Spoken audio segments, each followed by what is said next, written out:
that came up at Westminster in the House of Commons. I think it was yesterday. It was the Labour MP Gregor Poynton, and I think we've got a clip on that just now. The quality of the contributions from right across the House today is on this Parliament and this country rising to meet the moment. That's why it was so disappointing, but perhaps not surprising, the Westminster leader of the SNP chose this weekend to make such juvenile and childish statements. Does he agree with me that the SNP's leader's juvenile posts on social media, or his party's fundamentally unserious approach to our nuclear defence and deterrent, shows that SNP cannot be trusted on the serious matter of the nation's defence? Look, I mean, different people will respond in different ways. Some will take to the keyboard as warriors. I picked up the phone to world leaders to try and resolve the situation. So that was the Prime Minister describing Stephen Flynn as a keyboard warrior. I think that Stephen Flynn is quite a skilled politician. He's got his strengths, but I just feel like he got the tone badly wrong on that. As I was saying, there are senior people in the SNP who think that it should have been a much more measured approach from him, and he was like a bull in a china shop. Well, it should have been a more measured approach from Stephen Flynn, and yet I think these senior SNP figures have got a bit of a cheek to all of a sudden get angry at someone deploying a tactic straight from page 1 of the SNP rulebook, which is to pretty much take a contrarian point of view on everything the UK does within reason, to pick up on any weakness of the UK government. Stephen Flynn's probably sitting there scratching his head thinking, I'm just doing what we've been doing for the last 20 years at Westminster.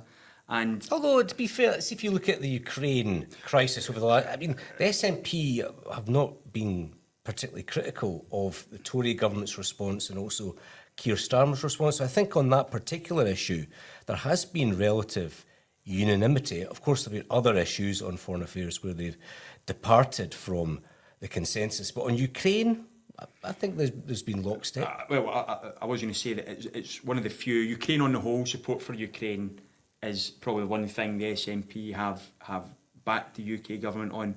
But within that, there are different facets and different angles to it. And I think Stephen Flynn's just doing what SNP politicians have done for years. The other side of this, as the MP pointed out, was the issue of national security.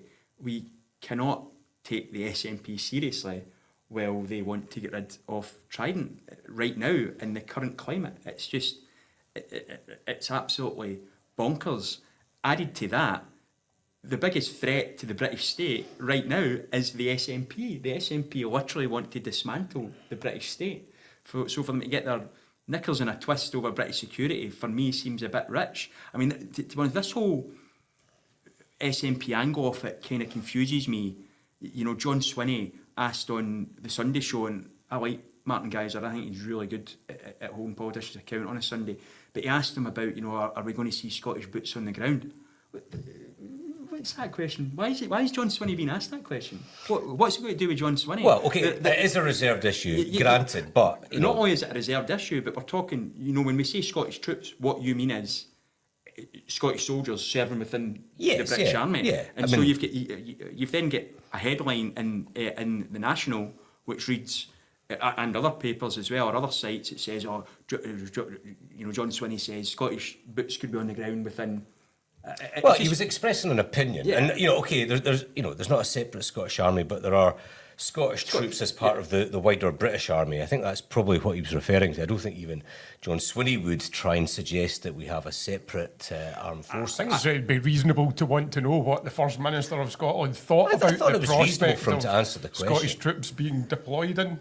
But Scottish troops are being deployed. English troops are being deployed as well. This all feeds into the SNP's tactic to make people think that we're practically already independent. If you didn't know, you read that, you probably think, there must be some sort of Scottish expeditionary force getting kind of kitted out to head to Ukraine. I'm relaxed about the question. I'm relaxed about the answer.